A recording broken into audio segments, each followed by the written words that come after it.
आज हामीहरू यो पृथ्वीमा हामी सन्तानहरूको मुक्तिको निम्ति आउनुभएका स्वर्गीय पिताको महान इच्छालाई हृदयमा खोप्दै पिता हिँड्नु भएको त्यो बाटोलाई पुनः एकपटक स्मरण गर्ने समय लिनेछौँ।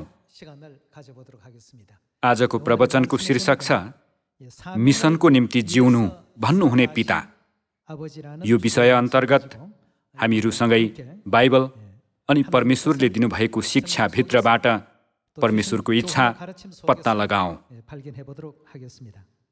सौर्य पात्रो अनुसार पिता सन् 1918 जनवरी 13 तारिकको दिन यो पृथ्वीमा आउनुभएको थियो।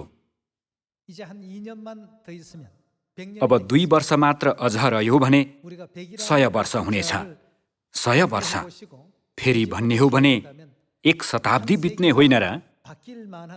हामी सन्तानहरूलाई खोज्न यो पृथ्वीसम्म आउनु भएर पिताले हराएका सत्यताहरू पुनः स्थापना गरिदिनुभयो अनि हामीहरू अनन्त स्वर्गीय राज्य र मुक्तिमा पुग्न सक्ने गरी नयाँ करारको सत्यताको मार्ग र व्यवस्था सियोनमा घोषणा गरिदिनुभयो। यो कार्यको निम्ति पिता यो पृथ्वीमा आउनु भएको नै करिब 100 वर्ष हुन लागिसक्यो। यो पृथ्वीमा आउनु भएर पिताले गर्नुभएको कार्यहरूलाई हेर्ने हो भने उहाँले सत्यता पुनः स्थापना गरिदिनुभयो, सत्यता सिकाइदिनुभयो अनि मिसनको निम्ति जिउन मार्गदर्शन गरिदिनुभयो अनि सम्पूर्ण कार्यहरू आखिरमा विश्वास अनुसार पूरा हुन्छ भन्ने यथार्थता जानकारी दिनु भएर उहाँ स्वर्ग उचालिनुभयो। यसकारण अहिले हामीहरू पिताले सिकाइदिनु भएको सत्यताको मार्गलाई विश्वासका साथ पछ्याइरहेका छौँ अनि पिताले दिनुभएको मिसन पूरा गर्न प्रयत्न गरिरहेका छौँ। यो पृथ्वीमा आउनु भएर पिताले हामी सन्तानहरूलाई दिनुभएका थुप्रै शिक्षाहरूमध्ये आज केही कुराहरू अध्ययन गरौँ। हामी कलस्सी अध्याय 3 मा सँगै हेरौँ। कलस्सी 3 को 1 मा हेर्नेछौँ। यसकारण यदि तिमीहरू ख्रीष्टसँग जी उठाइएका छौ भने कहाँका कुराहरूको खोजी गर, माथिका कुराहरूको खोजी गर। माथिका कुराहरू भन्नाले स्वर्गका कुराहरूको खोजी गर भन्ने अर्थ हो नि। स्वर्गका कुराहरूको खोजी गर जहाँ ख्रीष्ट हुनुहुन्छ र परमेश्वरको दाहिने बाहुलीपट्टि बस्नु भएको छ। माथिका कुरामा मन लगाओ, पृथ्वीमा भएका कुरामा होइन, किनभने तिमीहरू मरेका छौ र तिमीहरूको जीवन परमेश्वरमा ख्रीष्टसँग लुकाइएको छ। ख्रीष्ट जो हाम्रो जीवन हुनुहुन्छ उहाँ प्रकट हुनुहुँदा तिमीहरू पनि उहाँसँगै महिमामा प्रकट हुनेछौ। माथिका कुरामा मन लगाओ र पृथ्वीका अभिलाषाहरूलाई मार भनेर परमेश्वरले हामी सन्तानहरूलाई शिक्षा दिनुभएको छ। त्यसै गरी मत्ती 24 को 13 को शिक्षा हेर्ने हो भने तर आखिरसम्म स्थिर रहने चाहिँ बचाइनेछ अनि राज्यको यो सुसमाचार सारा संसारमा सबै जातिहरूका लागि गवाहीको निम्ति प्रचार गरिनेछ, त्यसपछि अन्त्य आउनेछ भनिएको छ। मत्ती 24 को 13 र 14 को वचनमा हेर्दा यो राज्यको सुसमाचार सारा जातिहरूलाई गवाहीको निम्ति प्रचार गरिनेछ भन्नुभएको छ। पिताले हामी सन्तानहरूलाई उक्त मिसनको निम्ति जिउन सक्ने गरी सत्यता सिकाइदिनुभयो अनि यो सुसमाचार सामरिया र पृथ्वीको अन्तिम छेउसम्म प्रचार हुनेछ भन्ने विश्वास लिएर कार्य गर्ने शिक्षा दिनुभयो। यसकारण मत्ती अध्याय 24 को वचनमा भनिए जस्तै राज्यको यो सुसमाचार सारा संसारमा सबै जातिहरूका लागि गवाहीको निम्ति प्रचार गरिनेछ। त्यसपछि के हुनेछ त? सुसमाचार गर्ने हाम्रो मिसन समाप्त हुनेछ अनि विश्वासको अन्तिम घडी आउनेछ भनेर हामीलाई जानकारी दिनुभएको छ। प्रथम आगमनमा पनि पिताको शिक्षाका वचनहरूलाई व्यवहारमा लागू गर्न प्रेरित लगायत सुरुको मण्डलीका सन्तहरूले चाहे घरमा होस् वा मन्दिरमा समय र बेसमयमा विश्राम नगरी सधैँ प्रचार गरेका थिए। योद्वारा हामीलाई मिसनको निम्ति जिउन मार्गदर्शन गर्नुहुने परमेश्वरको अनुग्रहात्मक इच्छा पत्ता लगाउन सकिन्छ। प्रेरित अध्याय 5 सँगै हेरौँ। 5:38 अहिलेको यस मामिलामा म तपाईहरूलाई भन्दछु कि यी मानिसहरूबाट अलग्ग बस्नुहोस् र यिनीहरूलाई छोडिदिनुहोस्, किनकि यिनीहरूको यो योजना अथवा यो काम मानिसहरूबाट रहेछ भने त्यो आफै मेटिनेछ। अहिले हामीले पालन गरिरहेको सम्पूर्ण सत्यताका वचनहरू यदि मानिसबाट आएका हुन् भने यो निश्चय नै ढल्नेछ। 39 हेरौँ। तर यदि यो परमेश्वरबाट हो भने त तपाईहरूले यसलाई रोक्न सक्नुहुन्न, नत्र त तपाईहरू परमेश्वरको विरुद्धमा उठेका ठहरिनुहुनेछ। तब उनीहरूले तिनका सल्लाह माने अनि उनीहरूले प्रेरितहरूलाई भित्र बोलाएर पिटे र येशूको नाउँमा नबोल्नु भन्ने आज्ञा दिई तिनीहरूलाई छोडिदिए। तब येशूको नाउँमा अपमान सहने योग्यका ठहरियौँ भन्ने कुरामा आनन्द मनाउँदै तिनीहरू महासभाको उपस्थितिबाट निस्केर गए अनि हरेक दिन तिनीहरूले मन्दिरमा र घर घरमा गएर येशू नै ख्रिस्ट हुनुहुन्छ भनी सिकाउन र प्रचार गर्न छोडेनन् भनिएको छ। चाहे मन्दिरमा होस् वा घरमा समय र स्थानको कुनै परवाह नगरी परमेश्वरले दिनुभएको मिसन अनुसार जिउन सुरुको मण्डलीका सन्तहरूले सधैँ यथासक्दो प्रयत्न गरेका थिए। परमेश्वरले उनीहरूको कार्यको अभिलेख प्रेरितहरूको पुस्तकमा राखिदिनु भएको चाहिँ वर्तमान समयका हामीहरू पनि त्यसरी जिउनुपर्छ भन्ने कुरा जानकारी दिनको निम्ति हो। यसकारण सधैँ परमेश्वरको सामु प्रार्थना गर्दा पनि त्यत्तिकै प्रार्थना गर्ने होइन कि प्रचार गर्न सक्ने गरी प्रचारको ढोका सधैँ खोलिदिनुहोस् भनेर परमेश्वरमा बिन्ती गर भनिएको छ। किनभने यो पनि परमेश्वरले हामीलाई मिसनको निम्ति जिउन सक्ने गरी दिनुभएका शिक्षाहरूमध्ये एक हो। हामी कलस्सी 4:2 सँगै हेर्नेछौँ। सतर्क भएर धन्यवाद सहित स्थिर भई प्रार्थनामा लागिरहौ, हाम्रा निम्ति पनि प्रार्थना गर, ताकि ख्रिस्टको त्यो रहस्य प्रचार गर्नलाई परमेश्वरले हामीलाई वचनको निम्ति एउटा ढोका खोलिदेऊन्, जसको निम्ति म थुनामा परेको छु।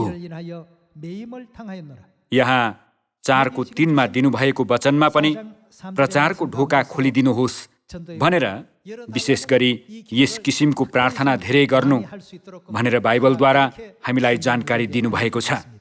यो नै पिता आन्साङहुङज्यूले दिनुभएको उही शिक्षा हो। पिताले हामीलाई सत्यता जानकारी दिनुभएर मिसनको निम्ति जिउन सक्ने गरी मार्गदर्शन गर्नुभयो अनि अन्त्यमा सम्पूर्ण कार्य विश्वास अनुसार नै पूरा हुन्छ भनेर विश्वास गर्न सक्ने गरी हामीलाई डोर्याउनुभयो। यसकारण कलस्सी 4:2 र 3 दिनुभएको वचनमा पनि हाम्रा निम्ति प्रार्थना गर, ताकि ख्रिस्टको रहस्य प्रचार गर्नलाई परमेश्वरले हामीलाई वचनको निम्ति एउटा ढोका खोलिदेऊन् भनिएको छ। यसरी हामीले के माग्नुपर्छ भन्ने कुरा समेत परमेश्वरले हामीलाई विस्तृत रूपमा जानकारी दिनुहुँदै हामीहरू मिसनको निम्ति जिउनु पर्छ भन्ने यथार्थतालाई पुनः एकपटक जोड दिनुभएको छ। हामी मर्कुस अध्याय 16 हेरौँ। 15 शिक्षासँगै हेर्नेछौँ। अनि उहाँले तिनीहरूलाई भन्नुभयो, सारा संसारमा गएर सारा सृष्टिलाई के गर त? सुसमाचार प्रचार गर। विश्वास गर्ने र बप्तिस्मा लिनेले उद्धार पाउनेछ, तर विश्वास नगर्ने दोषी ठहरिनेछ भनिएको छ। मर्कुस 16:15 दिनुभएको वचनलाई हेर्दा सारा सृष्टिलाई सुसमाचार प्रचार हुनेछ र त्यो सुसमाचारलाई विश्वास गरेर बप्तिस्मा लिने मानिसहरू परमेश्वरले प्रदान गर्नुहुने मुक्तिमा सहभागी हुनेछन् भनिएको छ। हामी मत्ती अध्याय 28 हेरौँ। 28:18 पनि उस्तै वचन लेखिएको छ। तब येशू तिनीहरू कहाँ आएर भन्नुभयो, स्वर्ग र पृथ्वीमा समस्त अधिकार मलाई दिइएको छ। यसकारण जाओ र सबै देशका जातिहरूलाई चेला बनाओ, पिता र पुत्र र पवित्र आत्माको नाउँमा तिनीहरूलाई बप्तिस्मा देऊ। मैले तिमीहरूलाई आज्ञा गरेका सबै कुरा पालन गर्न तिनीहरूलाई सिकाऊ। हेर, म युगको अन्त्यसम्म सधैँ तिमीहरूका साथमा छु भन्नुभएको छ। यहाँ हेर्दा पनि पिताले स्वर्ग उचालिनु अघि अन्त्यमा हामीले यो पृथ्वीमा पूरा गर्नुपर्ने मिसन बोध गराउनु भएको छ। मर्कुसको सुसमाचारमा पनि, मत्तीको सुसमाचारमा पनि, प्रत्येक सुसमाचारको पुस्तकमा परमेश्वरले यस्ता विषयहरूलाई जोड दिनु भएको छ र त्यो अनुरोधसँगै सुसमाचारको पुस्तक समाप्त भएको छ। 3.5 वर्षसम्म चेलाहरूको साथमा रहनु भएर पिताले सम्पूर्ण सत्यता सिकाइदिनु भयो र अन्त्यमा हाम्रो निम्ति एउटा मिसन छोडिदिनु भएर जानुभयो। अनि यी सम्पूर्ण कार्यहरू हाम्रो विश्वास अनुसार निश्चित पूरा हुन्छ भन्ने कुरा जानकारी दिनुभयो र अन्त्यमा यो स्वर्गीय राज्यको सुसमाचार निश्चित सबै जातिहरूमा प्रचार हुनेछ। यो यथार्थतालाई विश्वास गर भन्नुहुँदै सन्तानहरूले लिनुपर्ने विश्वास रोपिदिनुभयो। हामी लुका अध्याय 24 हेरौँ। 47 को वचन हेर्ने हो भने, अनि यरुसलेमबाट सुरु गरेर कहाँसम्म प्रचार हुनेछ त? सबै जातिहरूलाई उहाँको नाउँमा पश्चाताप र पाप क्षमाको प्रचार हुनुपर्छ। तिमीहरू यिनै कुराका साक्षी हौ भनिएको छ। यहाँ पनि परमेश्वरले पाप क्षमा प्राप्त गर्ने अनुग्रहात्मक पश्चातापको कार्य यरुसलेमबाट सुरु गरेर सबै जातिहरूलाई पूर्ण रूपमा अवगत गराइनेछ, प्रचार गरिनेछ, प्रचार हुनुपर्छ भन्नुभएको छ। हामीहरू यो निश्चित पूरा हुन्छ भनेर विश्वास गरिरहेका छौँ। परमेश्वरले विश्वास लिएका मानिसहरूले यी सबै कार्यहरू गर्न सक्छन् भनेर भन्नुभएको छ। हामीले विश्वासका साथ कार्य गर्यौं भने परमेश्वरले नै सबै कार्य पूरा गरिदिनुहुन्छ। परमेश्वरको पवित्र आत्मा हाम्रो साथमा रहनुहुन्छ अनि यो सुसमाचार सामरिया र पृथ्वीको अन्तिम छेउसम्म प्रचार हुन सक्ने गरी लगातार शक्ति प्रदान गर्नुहुन्छ र हामीलाई सहायता गर्नुहुन्छ। कोरेसलाई सहायता गर्नुभए झैं उहाँले हाम्रो निम्ति फलामका बारहरू काटिदिनुहुन्छ। त्यहाँ हाम्रो नजरमा केही असुविधाहरू र कठिनाइहरू हुन सक्छन्, तर यदि हामीले परमेश्वरले नै सबै कुरालाई समतल बनाइदिनु हुनेछ र यो सुसमाचार सामरिया र पृथ्वीको अन्तिम छेउसम्म प्रचार हुनेछ भन्ने विश्वास लियौं भने परमेश्वरले संसारको इतिहासलाई आत्मिक रूपमा स्वचालित प्रणालीद्वारा चलाइदिनु हुनेछ र सुसमाचारको कार्य निश्चित पूरा हुन्छ भनेर बाइबलमा जानकारी दिइएको छ। हामी सँगै मर्कुस अध्याय 9 हेरौँ। 9 को 23 हेर्नेछौँ। येशूले तिनलाई भन्नुभयो, तपाईले सक्नुहुन्छ भने के भनेको? विश्वास गर्नेको लागि त सबै कुरा सम्भव छ। हामीले जुनसुकै कार्य गर्दा पनि सधैँ विश्वास लिएर गरौँ भनेर पिताले सधैँ आफ्नो शिक्षामा जोड दिनुहुन्थ्यो। विश्वास गर्नेको लागि त सबै कुरा सम्भव छ। सुसमाचार चाहिँ विश्वास गर्नेहरूद्वारा प्रचार हुन्छ, विश्वास नगर्नेहरूद्वारा प्रचार हुने होइन भन्ने यथार्थतालाई लगातार जोड दिनुभएको दृश्य हो। हामी मत्ती 9 को 29 को वचन सँगै हेर्नेछौँ। तब उहाँले तिनीहरूका आँखा छोएर भन्नुभयो, के भन्नुभयो त? तिमीहरूको विश्वास अनुसार तिमीहरूलाई होस्। अनि तिनीहरूका आँखा खोलिए। येशूले यसो भनेर तिनीहरूलाई कडा आज्ञा दिनुभयो, यो कुरा कसैले थाहा नपाओस्। 2 अन्धाहरूको आँखा छुनुहुँदै येशूज्यूले भन्नुभयो, तिमीहरूको विश्वास अनुसार तिमीहरूले चाहे अनुसार होस्। म यो गर्न सक्छु भने के तिमीहरू विश्वास गर्छौ?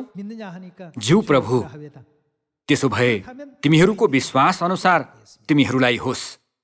वर्तमान समयमा पिता परमेश्वर र माता परमेश्वर अर्थात् पवित्र आत्मा र दुलहीले प्रकाश अध्याय 22 देखा पर्नु भएर सारा मानव जातिलाई आउनुहोस् भनेर बोलाइरहनु भएको छ। आउनुहोस् भन्नुभएको त्यो आवाजले पुरै पृथ्वीलाई हजारौं लाखौं पटक फन्को मारिरहेको छ। 1 सेकेन्डमा प्रकाशले 7.5 पटक पृथ्वीलाई फन्को मार्न सक्छ भनिन्छ नि, होइन र? परमेश्वर हाम्रो जीवनको ज्योति हुनुहुन्छ। पृथ्वीलाई 7 पटक मात्र होइन कि अझ द्रुत गतिमा परमेश्वरले सारा संसारका मानिसहरूलाई यो नयाँ करारको सत्यताको सुसमाचार कसै न कसैद्वारा जानकारी दिइरहनु भएको छ। कतिपय मानिसहरूले हाम्रो सत्यताको पुस्तक मार्फत, कतिपय मानिसहरूले हाम्रो मण्डलीको वेबसाइट मार्फत, अनि कतिपय मानिसहरूले चाहिँ संयोगवश युएनको वेब टिभी हेर्दै पिता परमेश्वरलाई पनि विश्वास गर्ने र माता परमेश्वरलाई पनि विश्वास गर्ने परमेश्वरको मण्डली, त्यस्तो मण्डली पनि छ र यो मण्डलीको बारेमा एकपटक बुझिहेर्नु पर्ला भन्दै विश्वासको सुरुवात गर्ने त्यस्तो अवस्था पनि हुनेछ। परमेश्वरले विश्वको प्रत्येक ठाउँमा असंख्य सियोनका परिवारहरूलाई पठाउनु भएर ती सन्तानहरूको ओठद्वारा विश्वभरि नै पृथ्वीलाई 7 पटक फन्को मार्ने प्रकाशभन्दा अझ द्रुत गतिमा विश्वव्यापी गाउँका सबै मानिसहरूलाई यो सुसमाचार चाँडो चाँडो गरेर सुनाइरहनु भएको छ। यदि यहाँहरूले सहभागिता जनाउनु भएन भने अन्त्यमा हामीले यरीहो सहरलाई कब्जा गर्ने जस्तो महिमा प्राप्त गर्न सक्ने छैनौँ। हामी मध्ये एकजनाले पनि त्यो मौका गुमाउनु नपरोस् भन्ने चाहन्छु। पिताले विश्वास अनुसार हुनेछ भन्नुभएको छ। पिताले डोर्याउनु भएर मार्गदर्शन गर्नुहुने अनि माता परमेश्वरले साथ दिनुहुने सुसमाचार भएकोले निश्चित पूरा हुन्छ भन्ने कुरालाई विश्वास गर्दै कार्य गर्न हुन अनुरोध गर्दछु। हामीहरू यस विषयमा गरिएको अगमबाडी अझ हेरौँ। मिका 4:1 हेर्ने हो भने पछिल्ला दिनहरूमा परमप्रभुका मन्दिरको पहाड चाहिँ पहाडहरूमा प्रमुख झैँ स्थापित हुनेछ र त्यो सबै डाँडाहरूभन्दा माथि उठाइनेछ र मानिसहरू त्यहाँ ओइरिएर जानेछन्। धेरै जाति जातिहरू आएर भन्नेछन्, आओ हामीहरू परमप्रभुको पर्वत याकुबका परमेश्वरको भवनमा जाउँ, उहाँले हामीलाई आफ्नो मार्ग सिकाउनुहुनेछ भनिएको छ। यहाँ उहाँ भन्नाले परमेश्वर हुनुहुन्छ नि। आफ्नो मार्ग अर्थात् परमेश्वरले लिनुभएको सत्यताद्वारा हामीलाई सिकाउनुहुनेछ भनिएको छ। परमेश्वरले हामीलाई सिकाउनुहुने सत्यता छ भने त्यो नै नयाँ करारको सत्यताको मार्ग होइन र? यर्मिया 31:31 परमेश्वरले सन्तानहरूको हृदयमा नयाँ करार राखिदिनेछु, अर्को शब्दमा भन्ने हो भने रोपिदिनेछु भन्नुभएको छ। हाम्रो हृदयमा नयाँ करार। हामी एकपटक हेरौँ। उहाँले हामीलाई आफ्नो मार्ग सिकाउनुहुनेछ भन्नुभएको छ। उहाँले सिकाउनुहुने यो नयाँ करारको मार्ग के हो भन्ने कुरा हामीले जान्नै पर्छ। तब मात्र हामीले नयाँ करारको मार्ग ल्याउनुहुने परमेश्वरलाई ग्रहण गर्न सक्छौँ नि, होइन र? यर्मिया 31:31 हेर्ने हो भने परमप्रभु भन्नुहुन्छ, ती दिन आउनेछन् जब इस्राएलको घरानासँग र यहुदाको घरानासँग म एउटा के स्थापना गर्नेछु, नयाँ करार स्थापना गर्नेछु भन्नुभएको छ। ती दिन आउनेछन् भन्नाले समय भएपछि, परमेश्वरले घोषणा गर्नुहुने अगमबाडीको समय आएपछि इस्राएलको घराना र यहुदाको घरानासँग नयाँ करार स्थापना गर्नुहुन्छ भन्ने अर्थ हो। 32 हेरौँ। तिनीहरूका पुर्खाहरूसँग मैले बाँधेको करार जस्तै यो हुने छैन, जब मैले तिनीहरूलाई हातमा समातेर मिश्र देशबाट डोर्याएर ल्याएको थिएँ। परमप्रभु भन्नुहुन्छ, तिनीहरूले मेरो करार भङ्ग गरे, यद्यपि म तिनीहरूका पिता थिएँ। परमप्रभु भन्नुहुन्छ, ती दिनपछि म इस्राएलको घरानासँग यो करार बाँध्नेछु, तिनीहरूका मनमा मेरो व्यवस्था राखिदिनेछु र तिनीहरूका हृदयमा त्यो लेखिदिनेछु र म तिनीहरूका परमेश्वर हुनेछु र तिनीहरू मेरा प्रजा हुनेछन् भनिएको छ। मिका 4:1 भनिए जस्तै पछिल्ला दिनहरूमा परमेश्वर यो पृथ्वीमा आउनु भएर आफ्नो मार्ग सिकाउनु हुँदा परमेश्वर हाम्रा परमेश्वर हुनुहुनेछ र नयाँ करारको सत्यताको मार्गलाई सुनेर पछ्याउने मानिसहरू चाहिँ सबै परमेश्वरका प्रजा हुनेछन्। यहाँ मिका अध्याय 4 व्यवस्था भनेर अभिव्यक्त गरिएको छ र यर्मिया अध्याय 31 करार भनेर अभिव्यक्त गरिएको छ। व्यवस्था, आज्ञा, करार, प्रतिज्ञा सबैले उस्तै अर्थ बोकेको छ।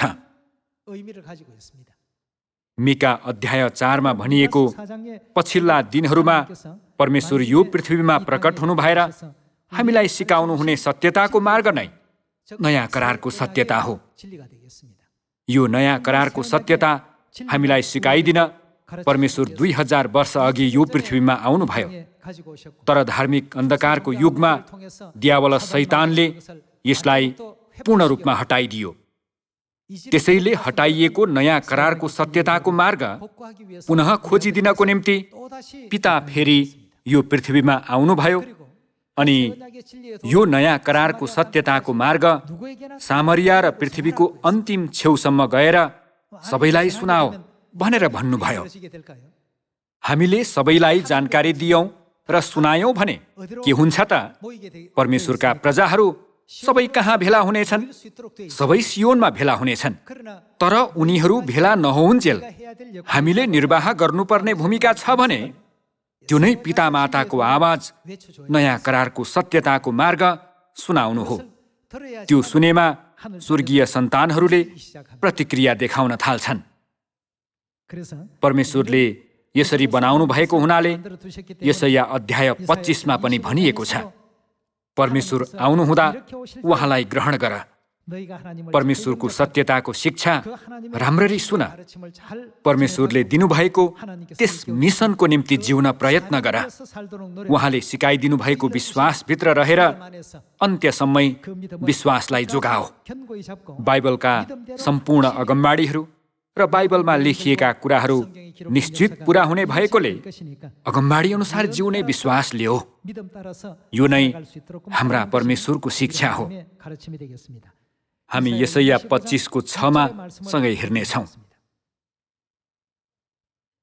सर्वशक्तिमान परमप्रभुले यसै पर्वतमा सारा मानिसहरूका निम्ति मिठा मिठा थोकहरू, छिप्पिएको मध्य, असल असल स्वादिष्ट थोकहरू, सबैभन्दा असल मध्यको भोज लाउनु हुनेछ भनिएको छ।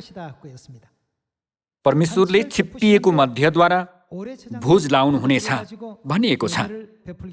7 मा हेरौँ।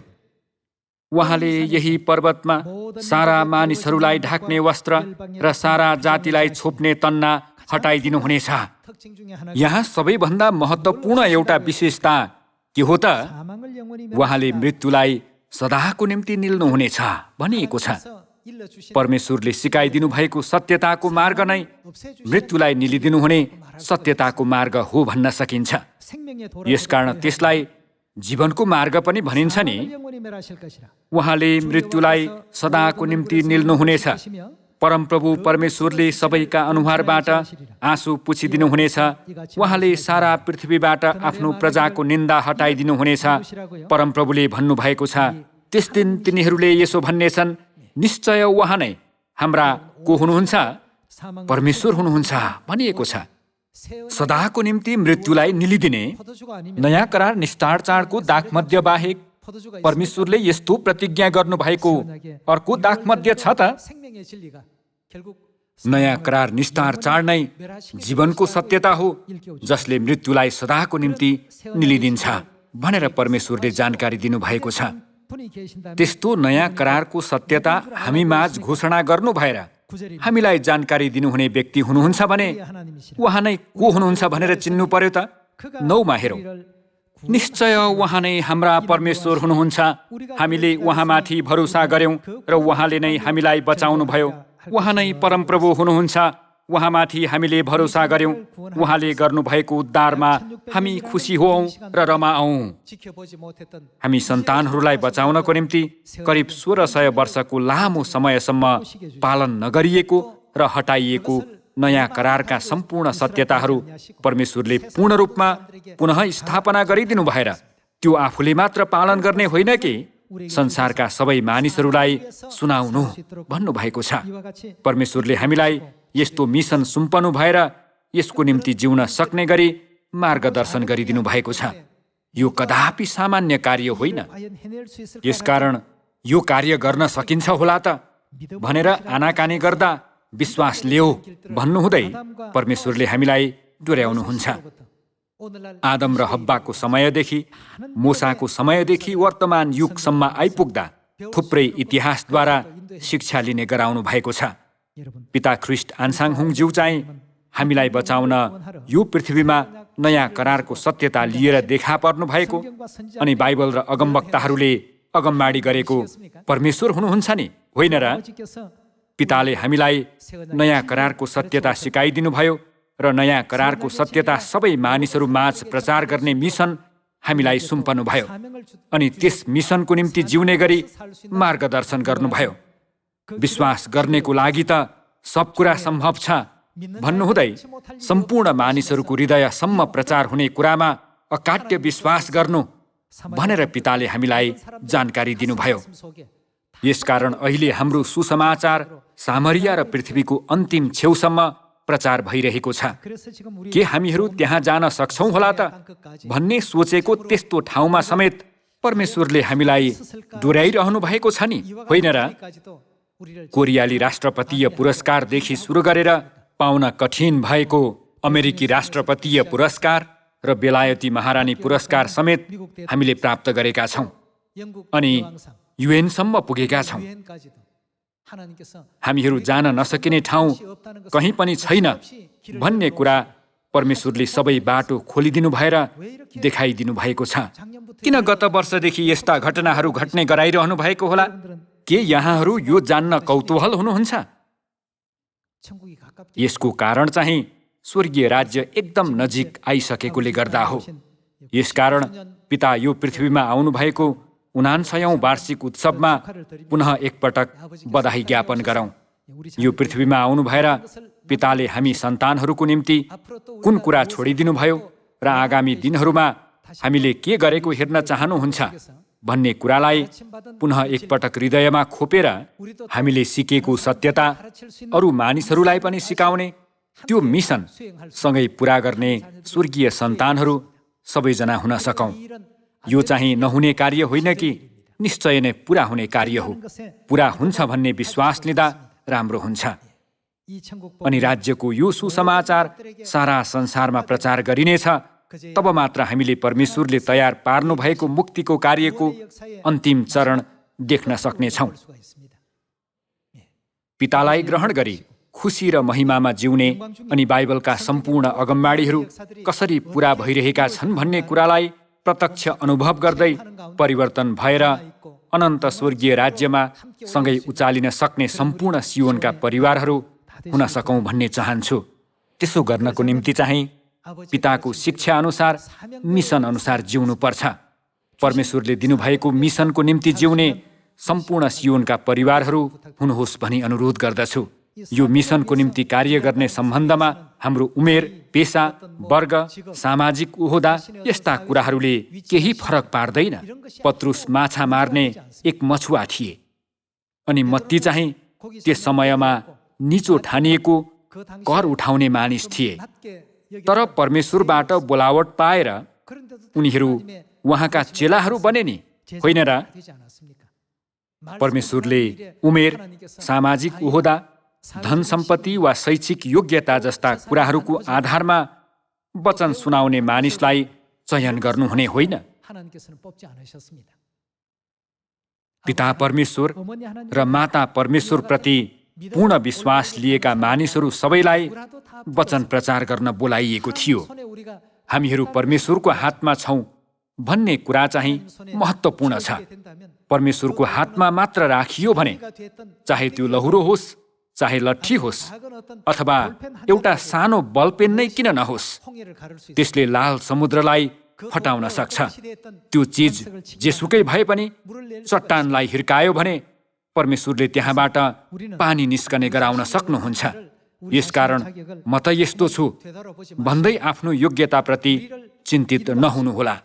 हामीलाई डोर्याउनु हुने, हामीलाई प्रयोग गर्नुहुने व्यक्ति को हुनुहुन्छ भन्ने कुरालाई पहिला सही तरिकाले बुझेर यस युगका मुक्तिदाता हुनुभएका ख्रिस्ट स्वर्गीय पिता आन्साङ होङज्यू र नयाँ यरुसलेम स्वर्गीय माताको बोलावट र नेतृत्वप्रति प्रतिक्रिया जनाउँदै सँगै अनन्त स्वर्गमा जान सक्ने स्वर्गीय परिवारहरू हुन सकौँ भन्दै वचन समाप्त गर्दछु। धन्यवाद।